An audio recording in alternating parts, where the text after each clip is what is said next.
تشكيلة النادي الأهلي اللي هيلعب بيها أمام نادي المصري البورسعيدي غدا، المباراة هتكون في تمام الساعة 8 مساء. تعالوا نشوف تشكيلة النادي الأهلي وخطط ترب في هذه المباراة. ترب مدرب كبير طبعا، وهيبدأ بخطة قوية جدا جدا. هنبدأ الأول بحراسة المرمى، هنا الكابتن محمد الشناوي. هنا كده بالظبط هيكون الكابتن محمد الشناوي. كابتن محمد الشناوي حارس مرمى كبير جدا جدا، وهو حارس مرمى مصر الأول وحارس مرمى النادي الأهلي، فلازم نبدأ بالكابتن محمد الشناوي. هنا كده بالظبط هو هيكون واقف حارس مرمى للنادي الاهلي.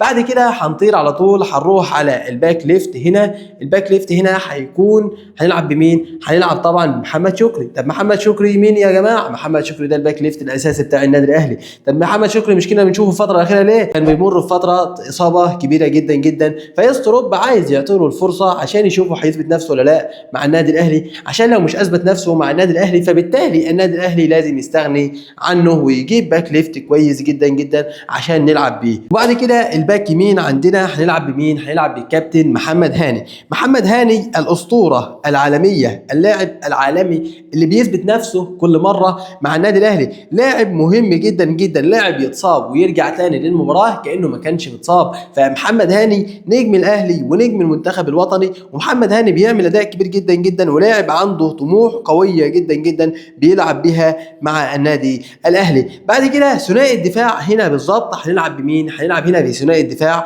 هنلعب بياسر ابراهيم وياسين مرعي. ياسر ابراهيم، بالنسبه لياسر ابراهيم فياسر ابراهيم ياسر رجوله. ياسر ابراهيم بيلعب بكل جديه مع النادي الاهلي، لاعب مهم جدا مع النادي الاهلي، لاعب بيلعب برجوله قويه، ومع انه كبير في السن لكن بيلعب بكل رجوله هنا مع النادي الاهلي، لان ياسر ابراهيم لاعب مهم جدا جدا. وبعد كده ياسين مرعي.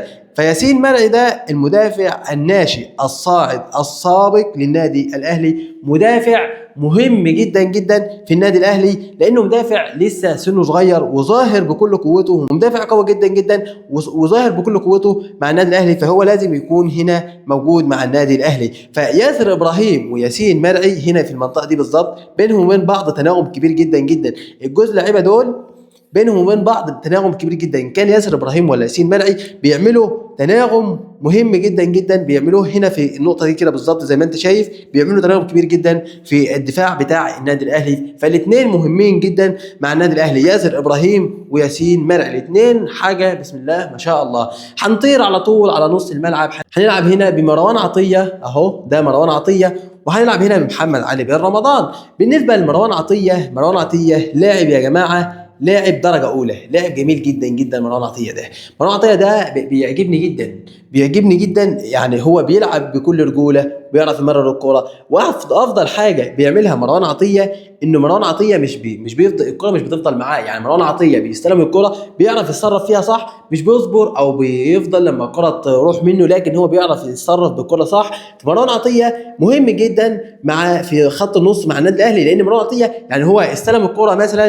من تريزيجيه مثلا، اهو مثلا تريزيجيه سلمه الكوره، فمروان عطيه بيعرف يتصرف بالكوره في ثانيه. يعني الكوره جات له يعرف يتصرف بيها، يعرف يدي مثلا لبن شرقي، يدي لزيزو، يدي لتريزيجيه، يدي لمحمد علي بن رمضان، يرجع مثلا ورا. فهو لاعب مهم جدا مروان عطيه، بيعرف يتصرف في الكوره، بيتصرف في الكوره صح جدا جدا. دي اكتر حاجه بتعجبني في مروان عطيه.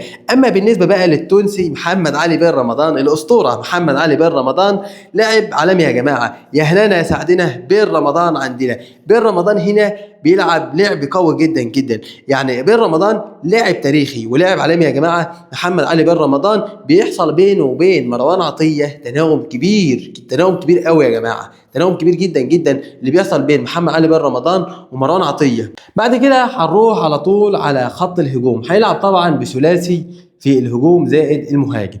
بعد كده هنروح الاول على الجهه اليمنى في الهجوم، هنلعب طبعا بزيزو. زيزو بقى، تتكلم عن زيزو ده تتكلم عن حاجه اسطوريه، تتكلم عن لاعب عالمي، تتكلم عن لاعب تاريخي، تتكلم عن لاعب بيلعب مع النادي الاهلي، لاعب كانه موجود في النادي الاهلي. انا مش عارف ايه اللي بيعمله زيزو ده يا جماعه. زيزو ده لاعب يا جماعه، لاعب رقم واحد في النادي الاهلي. فانت لو جيت هنا برضه على زيزو، خلينا برضه نرجع للتناوب الاول اللي بيكون بينه زيزو، بينه وبين هنا كده هنروح هنا على محمد هاني زي ما انتم شايفين كده، تناغم كبير قوي. وبين زيزو برضه تناغم كبير مع محمد علي بن رمضان، بيعملوا الاثنين مع بعض تناغم كبير جدا جدا جدا بيعملوه مع بعض هنا طبعا بين زيزو ومحمد علي بن رمضان وبين محمد هاني. يعني الثلاثه دول الثلاثه دول ده وده وده بيعملوا تناغم كبير جدا جدا في النادي الاهلي في الجهه اليمنى بالاخص. يعني بسم الله ما شاء الله حاجه عالميه جدا جدا بين زيزو وبين محمد هاني وبين محمد علي بن رمضان. الثلاثه دول بيعملوا تناغم مهم جدا جدا، يعني زي ما انت شايف معايا كده بالظبط. بعد كده هنروح على الجهه اليسرى هنلعب باشرف بن شرقي المايسترو بن شرقي.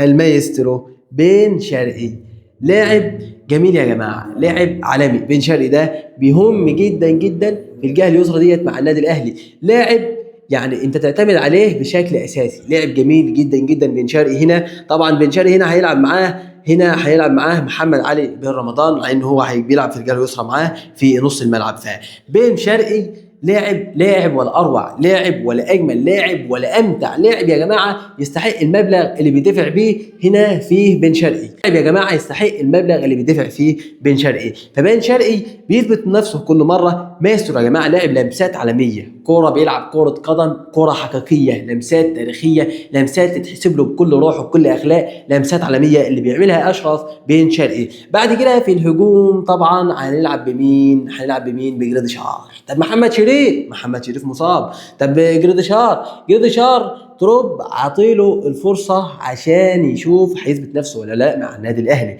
طب جراديشار ما اثبتش نفسه مع النادي الاهلي، تروب هيشوف مهاجم تاني. فلابد ان جراديشار يثبت نفسه. كده تروب مش راضي عن اداء محمد شريف. بقول لك اداء محمد شريف ومستوى محمد شريف ما ينفعش يكون موجود في لاعب بيلعب في النادي الاهلي. فهو تروب مش راضي عن مستوى محمد شريف تماما، عايز يعطي برضه جراديشار الفرصه عشان يشوف، لان هو ما شافش لعب جراديشار، لان جراديشار طبعا ما كانش بيلعب قبل كده وكان بيحصل له اصابات كتير وكان بيفضل دكه كتير، فتروب ما كانش شاف اللعب بتاعه، فعشان كده عايز يجي يدي جراديشار فرصه عشان يشوفه هيثبت نفسه ولا لا مع النادي الاهلي. بعد كده هنلعب بقى مين هنا تحت المهاجم؟ هيلعب بتريزيجيه اسطوره. تريزيجيه بيستلم من هنا وبيستلم من هنا وبيستلم من هنا وبيستلم من هنا، فتريزيجيه بيستلم من جميع الجهات. تريزيجيه لاعب جميل يا جماعه، سرعه، مهاره، يعني بص سرعه، مهاره، اداء، بيعمل كل حاجه حلوه في الكوره اللي بيعملها هنا تريزيجيه.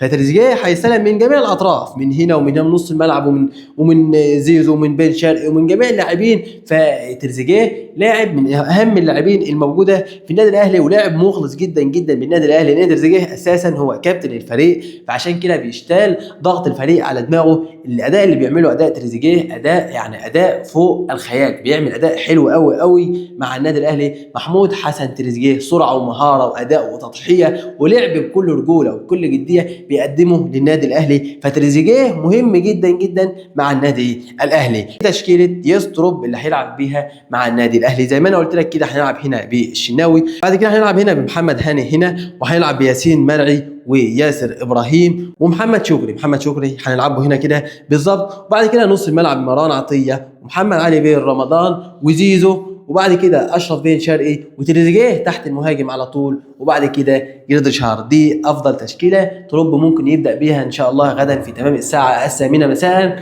امام نادي المصري البورسعيدي. توقعاتكم معايا لهذه المباراه، وايه رايكم في هذه التشكيله؟ لو اي حد عنده تعليق او اي حاجه تانية ممكن يقول لي عليها، بس ايه رايكم في التشكيله ديت اللي تروب هيلعب بيها مع النادي الاهلي؟ توقعاتكم معايا لهذه المباراه هتكون في تمام الساعه 8 مساء غدا. النادي الاهلي لو فاز في هذه المباراه سيطير على المركز الاول في الدوري المصري، هيكون متصدر الدوري بفرق نقطتين عن نادي سيراميكا كليوباترا. فالنادي الاهلي لازم يفوز في هذه المباراه عشان يتصدر الدوري. النادي الاهلي لو تصدر الدوري هيكون معاه 25 نقطه، فالنادي الاهلي لازم يتصدر الدوري. لو اي حد عنده كلام او اي حاجه او اي اختيارات تانية في هذه التشكيله ممكن يكتب لي في التعليقات. ما تنسوش الاشتراك الجميل واللايك، وكان معكم السيد ابراهيم في كوره مع السيد.